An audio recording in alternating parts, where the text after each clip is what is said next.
स्त्यान संशय प्रमादालस्याविरति भ्रांति दर्शनालब्ध भूमिकत्व अनवस्थितत्वानि चित्त विक्षेपास्तेन्तरायाः दुःखदौर्मनस्यांगमेजयत्व श्वास प्रश्वासा विक्षेप सह भुवः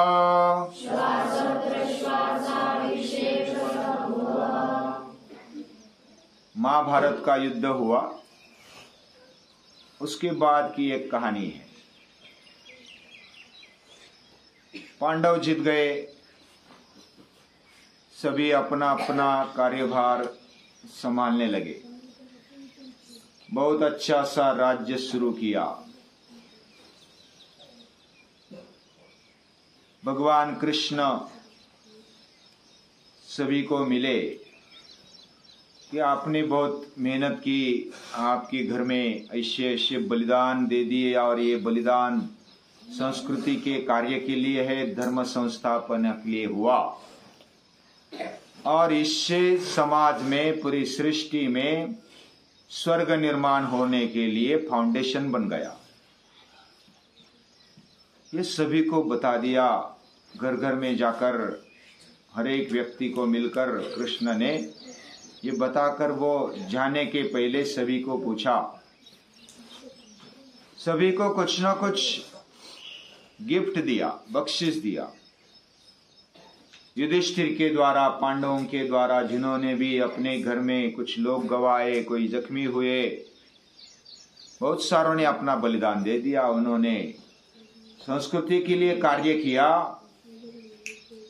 ये बात बार बार कृष्ण ने कही और अभी भी संस्कृति का कार्य, संस्कृति की स्थापना, धर्म संस्थापना करना है, तो उसके लिए अच्छा फाउंडेशन बन गया। अभी हमें मेहनत करना है, अभी तो कार्य स्टार्ट हुआ है।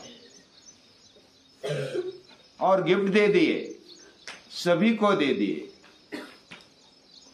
कुंती माता ने कुछ नहीं मांगा। कुंती माता के पास गए, उनका नमस्कार किया और नमस्कार करके बोले, कुंती माता सभी ने मांग लिया, आपने कुछ मांगा नहीं, क्या मांगना चाहती हो मांगो। तो भगवान कृष्ण को फिर से नमस्कार करते हुए कुंती माता क्या बोलती है मालूम है? विपद संतु न शश्वत। हे भगवान, मुझे विपत्ति देना, संकट दे देना।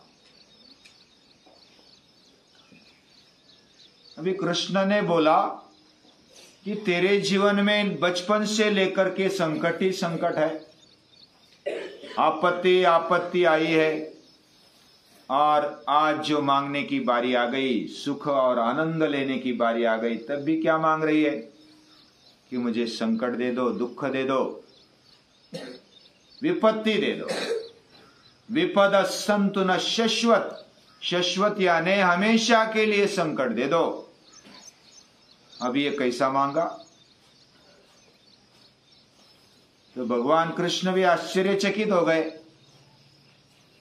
तो कुंती माता बोलती है हाथ जोड़कर, हे भगवान कृष्ण, हम जब संकट में होते तो आपको याद करते हैं, संकट में नहीं होते तो आपकी याद नहीं आती, जब आपकी याद नहीं आती तो संकट आ जाते हैं। उल्टा संकट आना अच्छा है, आपकी याद आ जाती तो संकट अपने आप चले जाते। संकट का सामना करने का बल आ जाता है, हिम्मत आ जाती है। जो भी दुख है उससे जो भागता है उसके लिए दुख और पीछा करता है। एक कहानी हमने और भी सुनी थी। कौन सी कहानी? स्वामी विवेकानंद एक बार काशी घाट पर गए और काशी घाट पर गए, उधर बंदर आए। उनके हाथ में एक थैला था, साधु का वेश, सन्यासी का वेश परिधान किया हुआ था और हाथ में थैला था, झोली थी। बंदर भागने लगे, विवेकानंद ने देखा कि अभी मेरे पीछे भाग रहे, तो वो भागने लगे। वो भागते भागते आगे चल रहे थे, बंदर उनके पीछे, विवेकानंद आगे। एक बूढ़ा किसान उधर मिल गया। हे साधु महाराज रुको, हे सन्यासी रुक जाओ, एक भी भागते हैं साधु सन्यासी होकर के। जीवन से भागना अच्छी बात नहीं, बंदरों से भागना तो उससे भी बुरी बात है। डटकर खड़े रहो, उनके सामने देखो, नजर से नजर मिला दो तो बंदर रुक जाएंगे। करके तो देखो मैं जो बोल रहा हूं वो। सचमुच विवेकानंद ने विश्वास रखा और वो रुक गए, नजर से नजर मिलाए, डटकर खड़े हो गए। उनका फोटो भी अभी ऐसा दिखाई देता है। संघर्षों के सामने, दुख के सामने डटकर जो खड़ा होता है तो संघर्ष धीरे धीरे वापस जाने लगता है, जैसे बंदर वापस जाने लगे। एक एक बंदर फिर रुका और नजर जो थी तीखी नजर। हमारी पाठशाला के विद्यार्थी जब बाहर जाते हैं ना, कभी कभी बंदरों के इधर जाते हैं तो बंदर उनके पीछे लग जाते हैं। अब ये कहानी सुनकर उन्होंने भी प्रयोग किए।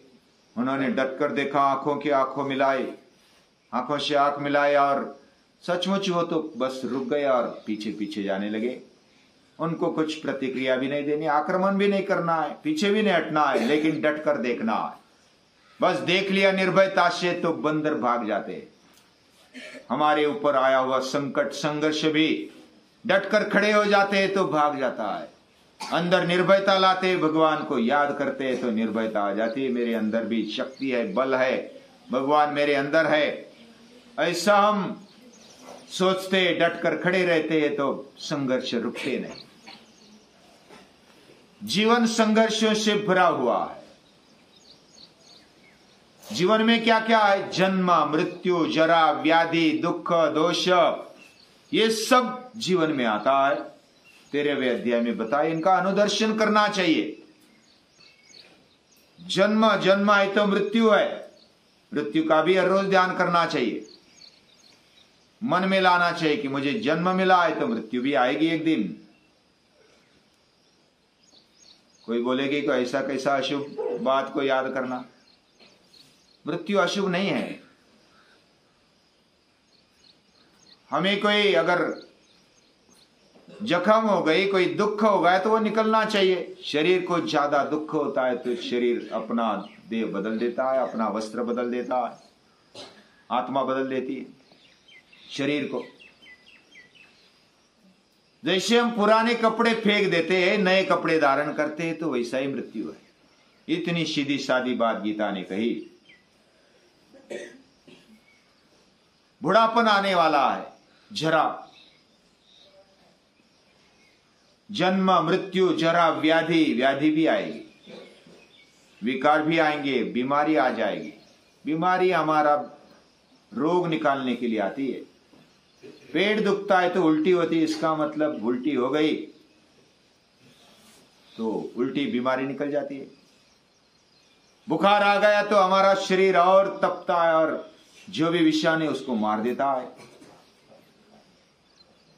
ये अलग अलग बीमारी का अभ्यास करेंगे तो बीमारी हमें अच्छा करने के लिए आती है। ये दुख भी हमें बलवान करने के लिए आता है। और कुछ दोष होते हैं जीवन में, वो दोषों के साथ जीवन का स्वीकार करना चाहिए।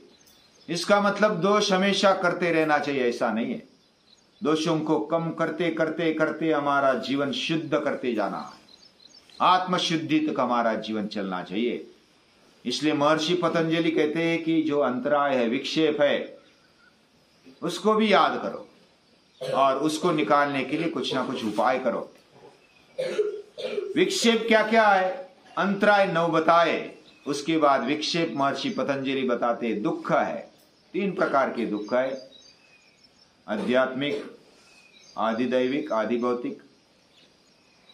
ये आधिभौतिक दुख है ना, ये जो भूत यानी कि पंचमा भूतों से जो भी आया हुआ दुख है वो आधिभौतिक दुख है।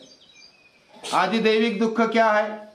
जो देव हमारे आसपास कार्य कर रहे हैं, यानी वायु देवता है, सूर्य देवता है, वो कभी कोपित होते हैं, कभी भूकंप आता है, कभी सूर्य इतना तपता है कि सहन नहीं होता, हम मरने लगते, इतने जीवित हानि हो जाती है। ऐसे दुख ना आ जाए ये प्रार्थना है। और आध्यात्मिक जो दुख है वो अपने मन का ही दुख है, अंतःकरण का ही दुख है, वो अपने हाथ में। अपने मन को स्वस्थ रखना ये अपने हाथ में, अंतःकरण को शुद्ध और स्वस्थ रखना, सुखी प्रसन्न रखना ये हमारे हाथ में। कुछ पंचभौतिक और आदि दैविक ये भी हम अपने यज्ञीय कार्य में, पेड़ लगाना, निसर्ग के अनुसार हमारा जीवन व्यवहार रखना, ये बातें अगर रखेंगे तो वो भी दुख निकल जाएगा। ऐसे अलग अलग दुखों का निवारण हमारे जीवन में करना है। ये बात हमारे ऋषि कहते हैं, महर्षि पतंजलि कहते हैं। दुर्बल मन ये भी समस्या है, आगे बढ़ने के लिए, जीवन विकास के लिए समस्या है, वो भी नहीं होना चाहिए। सबल मन होना चाहिए, सक्षम मन होना चाहिए, मन मजबूत होना चाहिए। अंग में जे तो कब बीमारी आ जाती है तो अंग थर थर करने लगता है, भय आ जाता है तो कांपने लगता है शरीर। उसके लिए हमें मजबूत होना है, शरीर अच्छा बनाना है, तबीयत अच्छी होनी चाहिए, निरोगी होनी चाहिए। उसके साथ साथ सांस और प्रश्वास भी अच्छे चलने चाहिए। ये विक्षेप छोटे छोटे हैं लेकिन हमारे जीवन में प्रभाव करते हैं। इसको हटाकर, इसको दूर करते हुए योग करो और जुड़े रहो अपने आप से, तंदुरुस्त रहो, ऐसे महर्षि पतंजलि कहना चाहते हैं। और उसके लिए बहुत सारे उपाय बताए, वो एक एक उपाय आगे भी लेंगे। आज के लिए इतना ही। सभी को नमस्कार।